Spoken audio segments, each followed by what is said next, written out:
গাইবান্ধা সদর উপজেলার তুলসীঘাট যে কাশীনাথ উচ্চ বিদ্যালয় খেলার মাঠ রয়েছে, এই খেলার মাঠে গাইবান্ধা জেলা ইজতেমার 3 দিনের যে আয়োজন করা হয়েছে, এটি কিন্তু আজ বৃহস্পতিবার সকালে যে ফজরের নামাজ আছে, সেই ফজরের নামাজের পরপরে কিন্তু আহ্বানের মধ্য দিয়ে এই এই 3 দিনের জেলা ইজতেমার আনুষ্ঠানিকতা শুরু হয়েছে। এই জেলা ইজতেমা কিন্তু শনিবার যে সকাল আছে, সকাল 11টার পরে কিন্তু আখিরি মোনাজাতের মধ্য দিয়ে কিন্তু শেষ হবে। আপনারা দেখতে পাচ্ছেন যে গাইবান্ধা সহ জেলার আশপাশে জেলার যে মানুষ আছে, তারা কিন্তু এই জেলে ইজতেমায় অলরেডি আসা শুরু করেছেন। শত শত মানুষ থেকে কিন্তু লাখো মানুষের কিন্তু রূপ ধারণ করা ইতিমধ্যে শুরু হয়েছে এই জেলে ইজতেমায়। এই জেলে ইজতেমায় শুধু গাইবান্ধা মানুষ না, ইন্ডিয়া থেকে, পাশের জেলা ইন্ডিয়া থেকে কিন্তু লোকজন এখানে সমবেত হওয়া শুরু করেছেন।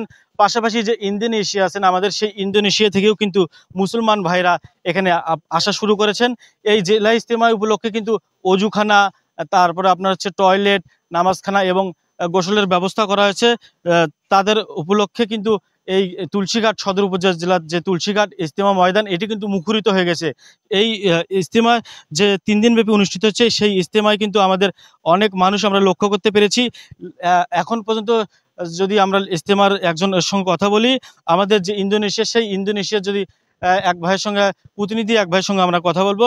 আলহামদুলিল্লাহ, খুবই ভালো। এবং এখন পর্যন্ত আমরা প্রায় 3টি থানায় গিয়েছি। প্রায় 40 দিনের মতো আমরা এখানে ছিলাম। আমি ইন্দোনেশিয়ানদের সাথে ছিলাম এবং ওনাদের সাথে ছিলাম। আমি খুবই উৎফুল্ল ওরা, এবং সবাই যেভাবে সাহায্য সহযোগিতা করেছেন, এটা সত্যি খুবই ওদের কাছে খুব ভালো লেগেছে এবং ওরা খুবই স্বাচ্ছন্দ্য বোধ করছে। এবং মানুষজন যেভাবে আসছে, সবাই সাড়া দিচ্ছে বলে, এখানে তো আসলে লাখো মানুষের প্রায় জমায়েত হবে এবং অলরেডি মানুষজন আসতেছেন বলে, এটা আসলে খুবই ভালো লাগার বিষয়।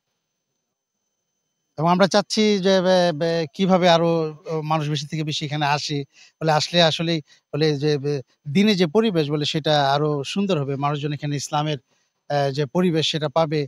নামাজ বা এবং ইসলামের যে সমস্ত বিষয়াদি আছে এগুলি নিয়ে এখানে বয়ান হচ্ছে এবং মানুষজন সেটা খুবই যে মানুষের ভিতরে সবার মাঝে এটা ছড়িয়ে যাবে বলে, পরকালের জন্য মানুষ প্রস্তুতি নিবে বলে। দুনিয়া তো ক্ষণস্থায়ী, আখিরাত চিরস্থায়ী বলে। চিরস্থায়ী যে জীবন বলে, যে জীবনের শুরু আছে, কোনোদিন শেষ হবে না বলে, সেখানেই বলে সেখানে প্রস্তুতি নেওয়ার জন্য বলে যে সমস্ত বয়ান আছে, প্রোগ্রাম আছে, এটা খুবই গুরুত্বপূর্ণ এবং জরুরি। জি, জি, জি, আপনাকে ধন্যবাদ। আমি আরেকটা বিষয় বলে রাখতে চাই।